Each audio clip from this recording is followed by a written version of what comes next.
دیدار عطا کرنا، اے نور خدا کے آنکھوں میں سما جانا، یا در پہ بلا لینا، یا خواب میں آ جانا، اے نور خدا کو آنکھوں میں سما جانا، یا در پہ بلا لینا، یا خواب میں آ جانا، اے پردہ نشی دل کے پردے میں رہا کرنا، جب وقت نظر آئے دیدار عطا کرنا، اے سبز گنبد والے منظور دعا کرنا، جب وقت آئے دیدار عطا کرنا، میں قبر اندھیری میں گھبراؤں گا جب تنہا، امداد میری کرنے آ جانا رسول اللہ، میں قبر اندھیری میں گھبراؤں گا جب تنہا،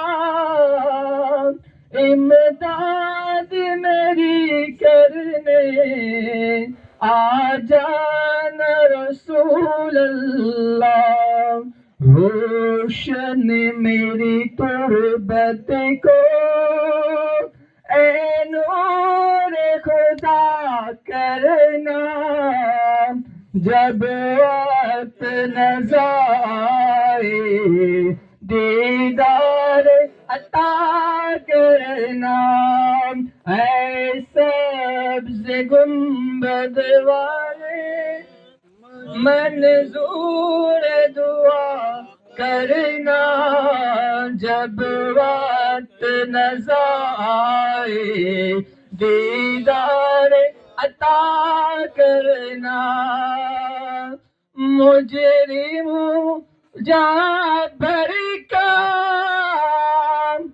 محشر میں بھرم رکھنا، رسوائے زمانہ ہو دامن میں چھپا لینا، مجرموں جہاں بھر کا محشر میں بھرم رکھنا، رسوائے زمانہ ہو دامن میں چھپا لینا، مقبول میری دعا اے نور خدا کرنا، جب وقت نظر آئے دیدار عطا کرنا، اے سبز گنبد والے منظور دعا کرنا، جب وقت نظر آئے آقا دیدار عطا کرنا۔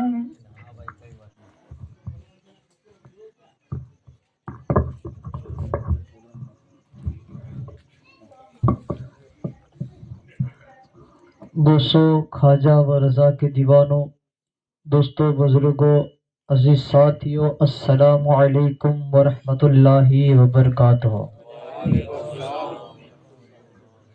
الحمد للہ رب العالمین والعاقبۃ للمتقین والصلاة والسلام علی سید المرسلین وعلی آلہ وصحابہ اجمعین اما بعد فاعوذ باللہ من الشیطان الرجیم بسم اللہ الرحمن الرحیم یا ایہا الذین آمنوا اتقوا اللہ وکونوا مع الصادقین صدق اللہ مولانا العظیم وصدق رسولہ النبی الکریم ونحن علی ذالک لمن الشاہدین والشاکرین والحمد للہ رب العالمین۔ آئیے کچھ عرض و معروف کرنے سے پہلے، کچھ سننے اور سنانے سے پہلے آقائے نامدار مدینے کے تاجدار، دونوں عالم کے مالک و مختار جناب احمد مجتبی محمد مصطفیٰ صلی اللہ تعالی علیہ وسلم کی بارگاہ میں اپنی غلامی کا ثبوت دیتے ہوئے جھم جھم کر درود پاک کا ہدیہ پیش کرے۔ اللہم صلی علی سیدنا مولانا محمد معدن الجود والکرم والہ وصحابہ وبارک وسلم صلاۃ و سلام علیک یا رسول اللہ صلی اللہ تعالی علیہ وسلم۔ نبی اور آل نبی کی بارگاہ میں درود پاک کا ہدیہ پیش کرے۔ اللہم صلی علی سیدنا مولانا محمد معدن الجود والکرم والہ وصحابہ وبارک وسلم صلاۃ و سلام علیک یا رسول اللہ صلی اللہ تعالی علیہ وسلم۔ سنانے اپنی بربادی کے افسانے کہاں جاتے، سنانے اپنی بربادی کے افسانے کہاں جاتے، تیرا در چھوڑ کے یہ خواجہ دیوانے کہاں جاتے۔ ہمیشہ بھیک ہم نے اسی چوکھٹ سے پائی ہے، ہمیشہ بھیک ہم نے اسی چوکھٹ سے پائی ہے، ہم اپنا دامن امید اوروں میں پھیلانے کہاں جاتے، ہم اپنا دامن امید اوروں میں پھیلانے کہاں جاتے۔ سرکار غریب نواز رحمت اللہ تعالی اجمعین کا مبارک مہینہ چل رہا ہے۔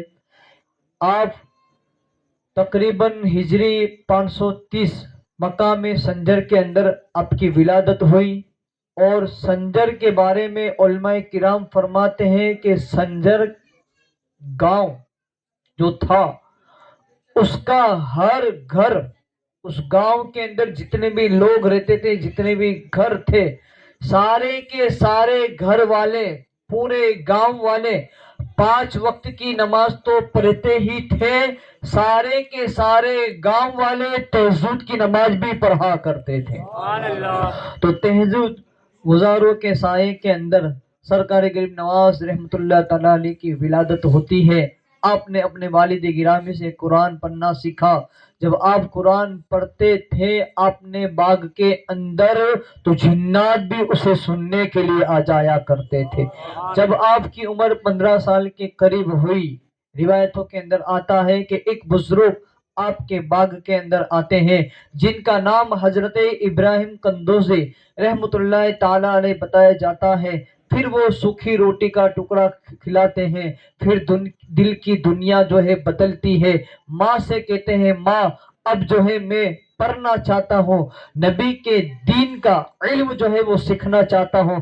پھر چند مہینوں کے اندر، چند لمحوں کے اندر، چند سالوں کے اندر سرکار غریب نواز حافظ قرآن، عالم دین، اور آپ کے سر کے اوپر فضیلت وغیرہ کا جو ہے تاج رکھا جاتا ہے۔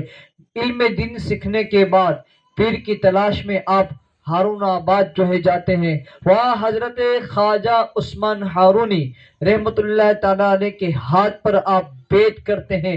آپ کے پیر و مرشد جو ہے آپ کو جو طریقت کی، جو معرفت کی جو منزلیں تھیں وہ پار کراتے ہیں۔ جب وہ منزلیں پار ہو جاتی ہیں تو آپ کے پیر و مرشد آپ کو اپنے ساتھ جو ہے خانہ کعبہ کا جو ہے حج کرنے کے لیے لے جاتے ہیں۔ خانہ کعبہ کے حج کرنے کے بعد دربار رسالت کی حاضری کے لیے آپ کو جو ہے آپ کے پیر لے جاتے ہیں، اور روایتوں کے اندر آتا ہے کہ مسجد نبی کے اندر چھوڑ کر آپ کے پیر جو ہے آپ کو الوداع کہہ کر جو ہے چلے جاتے ہیں، اور یہ کہتے ہیں معین الدین حسن میرا جو ہے تمہیں یہاں تک پہنچانے کا کام تھا وہ پورا ہو گیا، اب یہاں سے تمہیں کہاں جانا ہے یہ اللہ کے رسول تمہیں بتائیں گے۔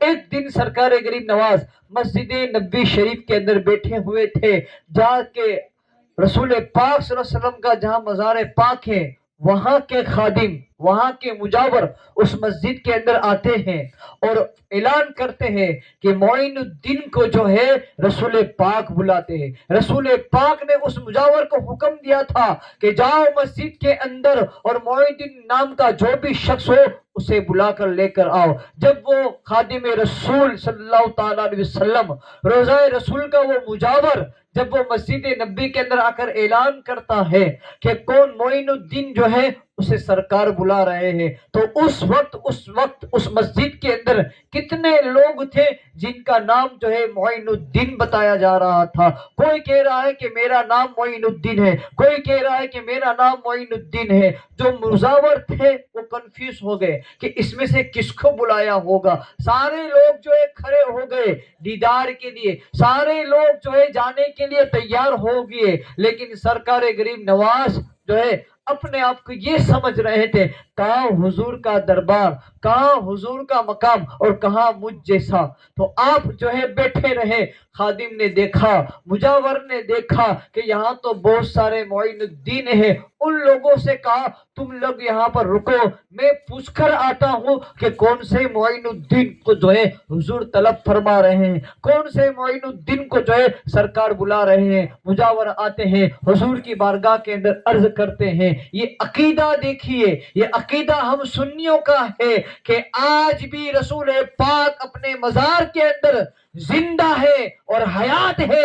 اعلیٰ حضرت اسی کو تو فرماتے ہیں کہ تو زندہ ہے واللہ، تو زندہ ہے واللہ، میرے چشم عالم سے چھپ جانے والے۔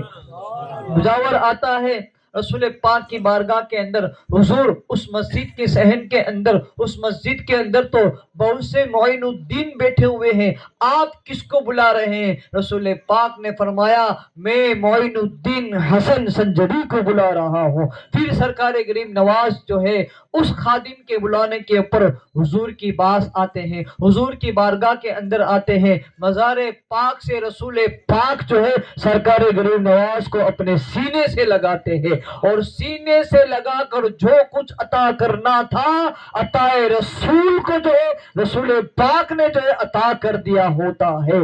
پھر سرکار دو عالم صلی اللہ علیہ وسلم نے حضرت خواجہ غریب نواز رحمت اللہ تعالی علیہ سے جو ہے فرمایا معین الدین تمہیں جو ہے ہندوستان کی ولایت دی جاتی ہے، تمہاری ولایت کے حصے کے اندر ہندوستان آتا ہے، ہندوستان جاؤ اور دین کی تبلیغ کرو، ہندوستان جاؤ اور دین کی خدمت کرو۔ سرکار غریب نواز عرض کرتے ہیں حضور میں کیسے ہندوستان جا سکتا ہوں، میں نے تو جو ہے ہندوستان نہیں دیکھا ہے۔ پھر روایتوں کے اندر آتا ہے، علماء کرام فرماتے ہیں اس معاملے کے اندر 3 روایتیں ملتی ہے۔ اس معاملے کے اندر جب سرکار غریب نواز نے رسول پاک کی بارگاہ میں عرض کیا حضور میں نے جو ہے ہندوستان نہیں دیکھا ہے، کیسے جاؤں؟ تو روایت ہے، علماء کرام فرماتے ہیں کہ ایک انار جو ہے اس انار کے نقشے کے اندر رسول پاک نے جو ہے پورے ہندوستان کا نقشہ سرکار غریب نواز کو دکھایا، اور ایک روایت یہ ملتی ہے کہ اس انار کو جو ہے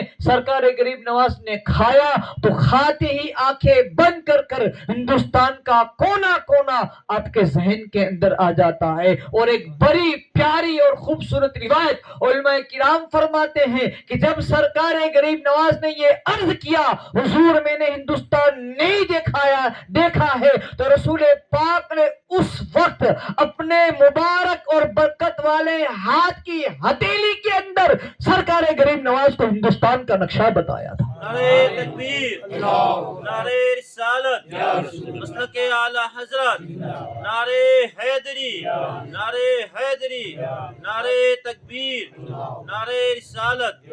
خواجہ کا ہندوستان، خواجہ کا ہندوستان۔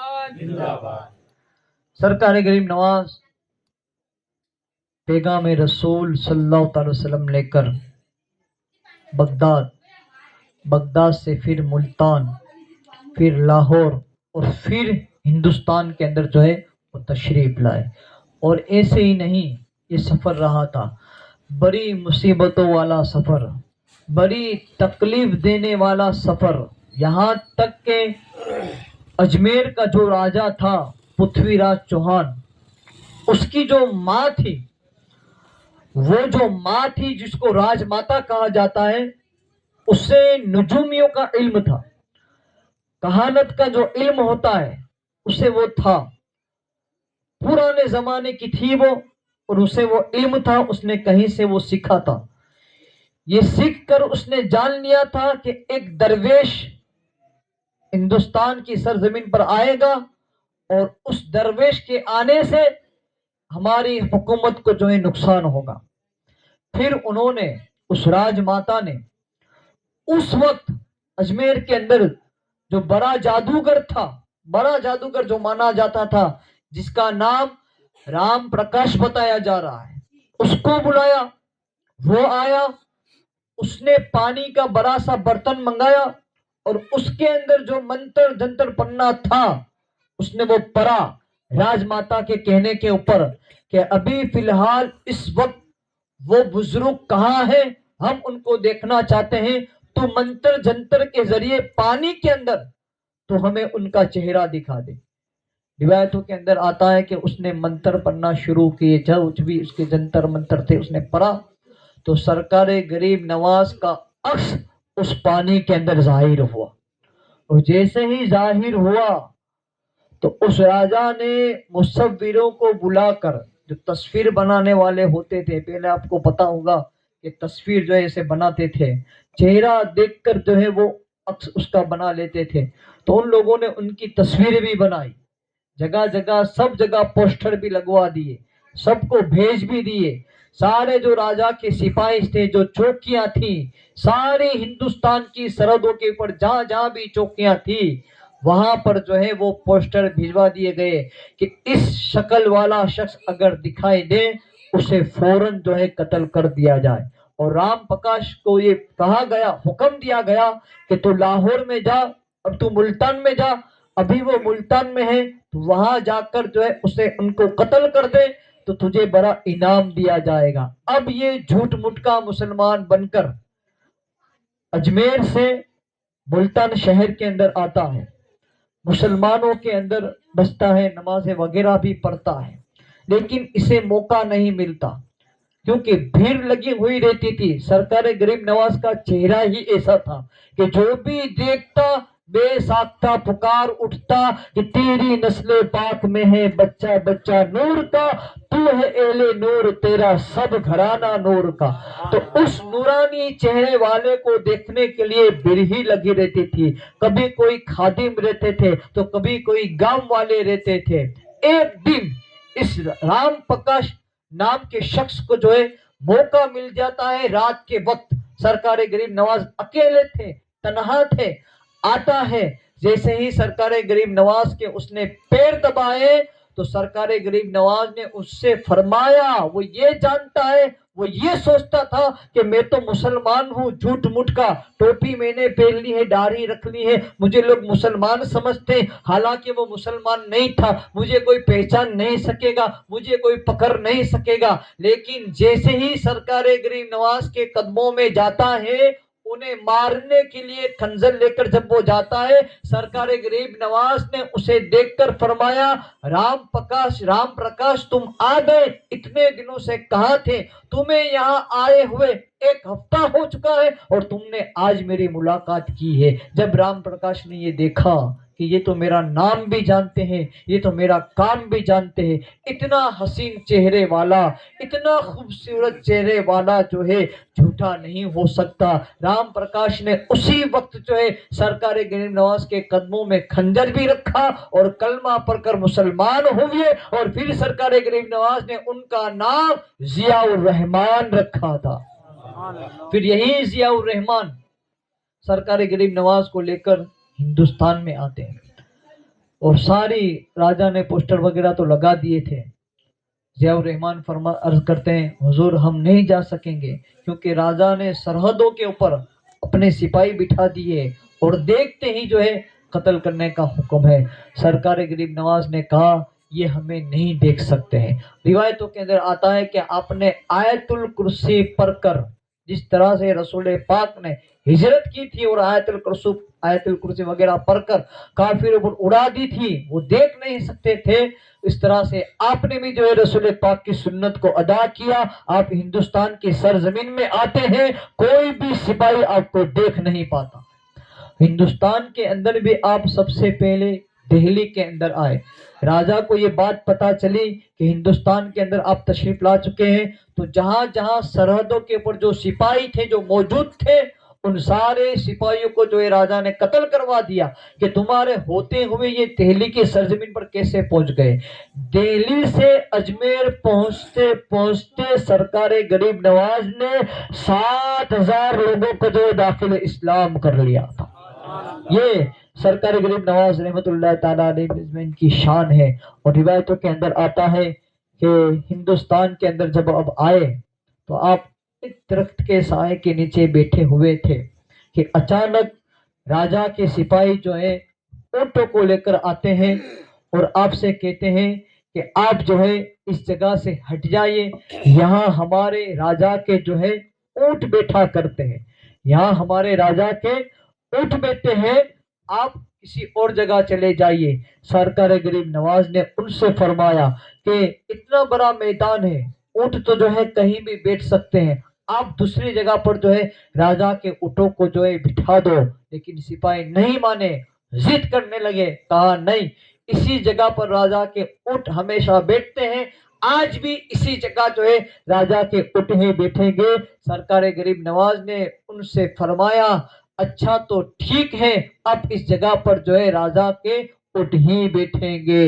دوپہر کو انہوں نے بٹھائے تھے، شام کو اٹھانے کی باری آ گئی، ڈنڈے مارنے لگے، کتنی محنتیں کرنے لگے، کتنی مشقتیں انہوں نے اٹھائی، لیکن اونٹ جو ہے وہ اٹھنے کا نام نہیں لیتے تھے، کیونکہ اونٹوں نے بھی جو ہے اپنے ذہن کے اندر ڈھال لیا تھا، ارے چیز خواجہ نے ہمیں بیٹھنے کا حکم دیا ہے، جب تک وہ خواجہ ہمیں حکم نہیں دیں گے ہم اس دھرتی سے نہیں اٹھیں گے۔ سپاہی پریشان ہے، حیران ہے کہ روزانہ تو یہ اٹھ جایا کرتے تھے لیکن آج کیوں نہیں اٹھے ہیں۔ ان میں سے کسی نے مشورہ دیا کہ اس فقیر کی دعا لگی ہے، ہو چاہیے ہمیں جو ہے اس فقیر کے پاس جانا چاہیے، ان سے معافی مانگنا چاہیے۔ سپاہی روتے ہوئے تلاش کرتے کرتے اجمیر کے خواجہ کے پاس آتے ہیں، ہندوستان کے اصلی راجا کے پاس آتے ہیں، ان کے قدموں میں گر جاتے ہیں، معافی مانگتے ہیں، حضور ہم سے خطا ہو گئی،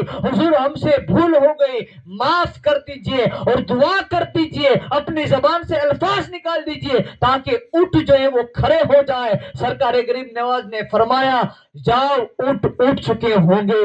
صبح سے دوپہر سے لے کر شام تک جو ہے وہ اونٹوں کو اٹھانے کی محنت کرتے تھے لیکن اٹھے نہیں۔ جیسے ہی غریب نواز نے فرمایا جاؤ تمہارے اونٹ اٹھ چکے ہوں گے، جب وہ آئے اور انہوں نے اونٹوں کو اٹھایا تو اونٹ جو ہے وہ اٹھ چکے تھے۔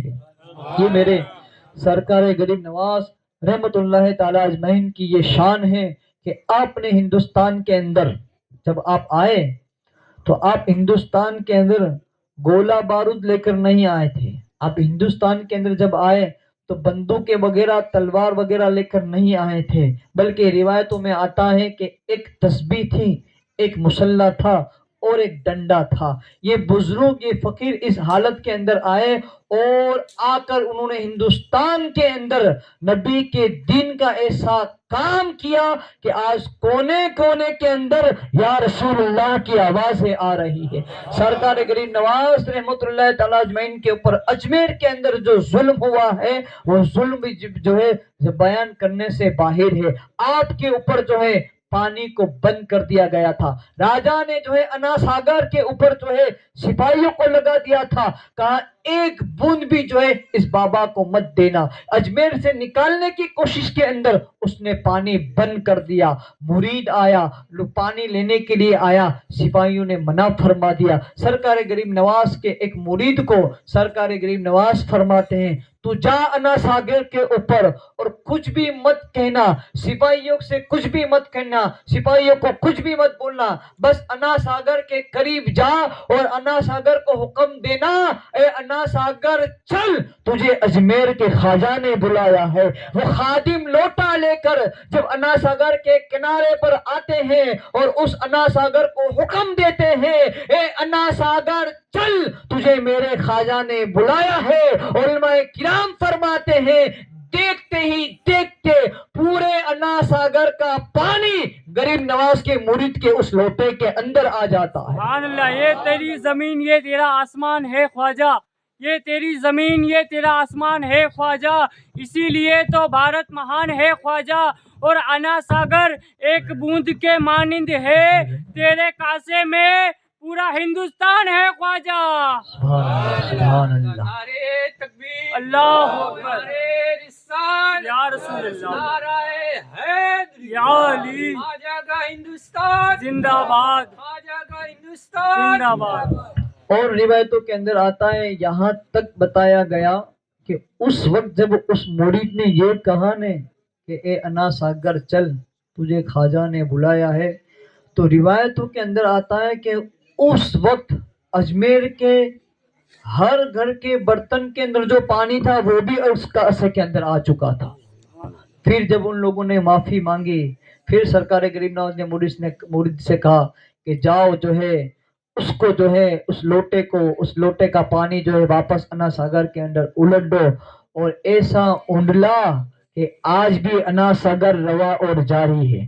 دنیا کی بہت سی ندیاں سوکھ جاتی ہیں لیکن آج بھی انا ساگر جو ہے وہ جاری وہ ساری ہے۔ تو یہ سرکار غریب نواز رحمۃ اللہ تعالی علیہ مجمعین کی جتنی بھی ہم شان بیان کریں اتنی کم ہے، اور راجہ اپنی حساب سے جو ہے انہیں ہٹانے کے لیے کوششیں کرتے رہتا تھا۔ جب اجمیر کے اندر بڑی پریشانی آتی تو ان لوگوں کا یہ دستور تھا، پہلے دیکھیے کہ کس طرح سے وہ حیران ہوئے، سرکار غریب نواز کے حسن اخلاق کو دیکھ کر ہی لوگ جو ہے مسلمان ہو جایا کرتے تھے۔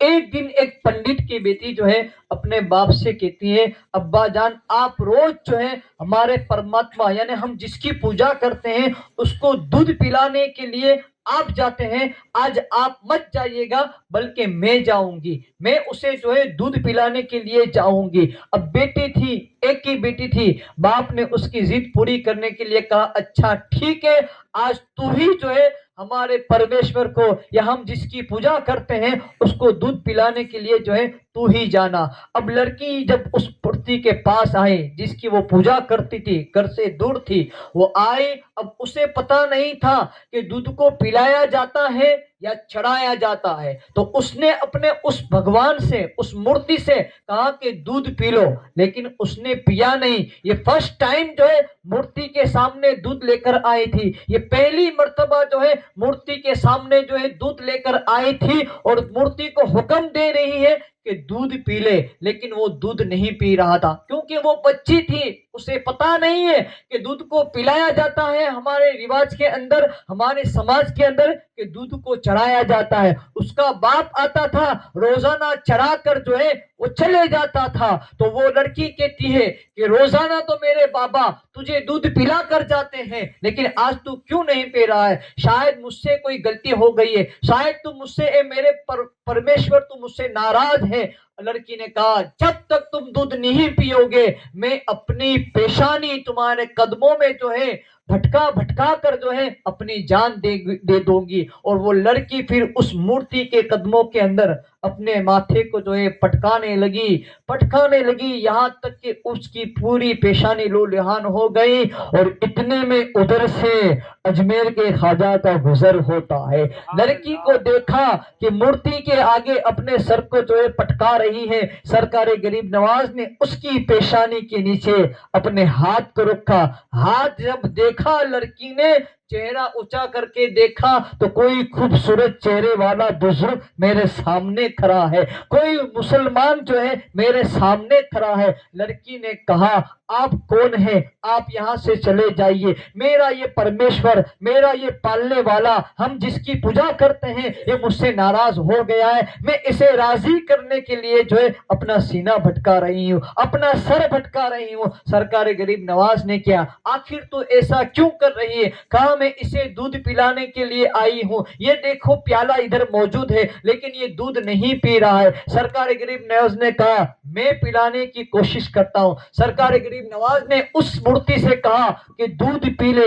پہلی مرتبہ جب آپ نے فرمایا اس نے دودھ نہیں پیا، دوسری مرتبہ آپ نے جب فرمایا اس نے دودھ نہیں پیا، تیسری مرتبہ سرکار غریب نواز نے اس مورتی کے کان کو پکڑا اور اسے مرا اور کہا دودھ پی لے، تو دیکھنے والوں نے دیکھا کہ وہ مورتی جو اپنے ہاتھوں سے پیالہ لے کر دودھ پینے لگ جاتی ہے۔ لڑکی نے جب دودھ پی، اس مورتی نے جب دودھ پی لیا تو اس پیالے کو لے کر اپنے گھر پر آئی۔ راستے میں جن لوگوں نے بھی اس کو دیکھا، لڑکی کو، کیونکہ لڑکی تھی اور پیشانی سے خون جا رہا تھا جس کی وجہ سے کپڑے بھی جو ہے لہو ہو چکے تھے، لوگ غلط باتیں کرنے لگے کہ یہ مندر کے بہانے، دودھ پلانے کے بہانے کہیں سے منہ کالا کر کر آئی ہے۔ اب اس کے باپ نے بھی جب اپنی بیٹی کو دیکھا کہ یہ تو مورتی کو دودھ پلانے کے لیے گئی تھی لیکن پیشانی جو ہے وہ خون بھری ہوئی ہے، لوگوں نے باتیں کرنے لگی۔ لوگوں نے کہا کہ ہو نہ ہو تیری بیٹی جو ہے کہیں سے منہ کالا کر کر آئی ہے۔ لڑکی نے کہا نہیں، میں تو مورتی کو دودھ پلا کر آئی ہوں۔ لوگوں نے کہا یہ کیسے ہو سکتا ہے، بے جان پتھر کی مورتی دودھ کیسے پی سکتی ہے؟ کہا میں پلا کر آئی ہوں۔ لوگوں نے کہا جب تو آج پلا کر آئی ہے تو کل بھی پھر تو پلا سکتی ہے۔ کہا ہاں ٹھیک ہے، میں اپنی صفائی دینے کے لیے کہ میری عزت پر داغ نہیں لگا ہے، کل واپس میں اس مورتی کو جو ہے دودھ پلا کر دکھاؤں گی۔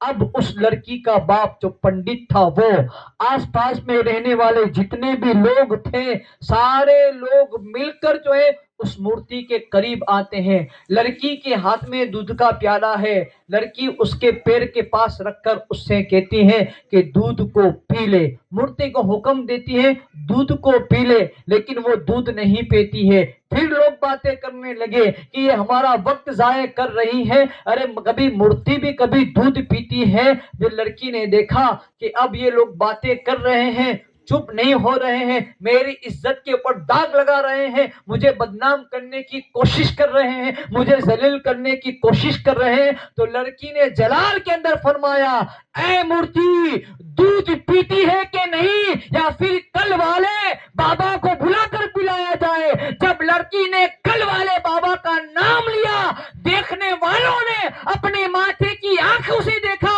کہ مورتی نے ہاتھ بڑھائے اور دودھ کا پیالہ پینا شروع کر دیا۔ سبحان اللہ۔ نعرہ رسالت، مسلک اعلی حضرت، نعرہ حیدری، نعرہ حیدری۔ سرکار غریب نواز کا نام سنتے ہی وہ دودھ پینے لگ گئی۔ اس کے باپ نے کہا بیٹی یہ کس بابا کا نام لے رہی ہے؟ کہا ابا جان کل ایک بابا آئے تھے، انہوں نے ہی جو ہے دودھ پلایا تھا اس مورتی کو۔ کہا وہ کہاں گئے؟ کہا ادھر سے آئے اور ادھر گئے۔ سارے لوگ غریب نواز کو تلاش کرتے کرتے اس جگہ پر آتے ہیں جہاں سرکار غریب نواز ایک درخت کے نیچے آرام فرما رہے تھے۔ سرکار غریب نواز کے قدموں میں وہ پنڈت گر جاتا ہے اور ان سے ہاتھ جوڑتا ہے اور ان سے معافی مانگتا ہے اور انہیں بھگوان کہنے لگتا ہے۔ سرکار غریب نواز نے کہا کہ عبادت کے لائق میں نہیں ہوں، عبادت کے لائق میں نہیں ہوں۔ غریب نواز نے فرمایا عبادت کے لائق وہ ہے جو تیرا بھی رب ہے، جو میرا بھی رب ہے، جو پوری دنیا کا رب ہے۔ کہا اس رب کو ماننے کے لیے کیا کرنا پڑے گا؟ کہا اس رب کو ماننے کے لیے کلمہ پڑھنا پڑے گا۔ پوری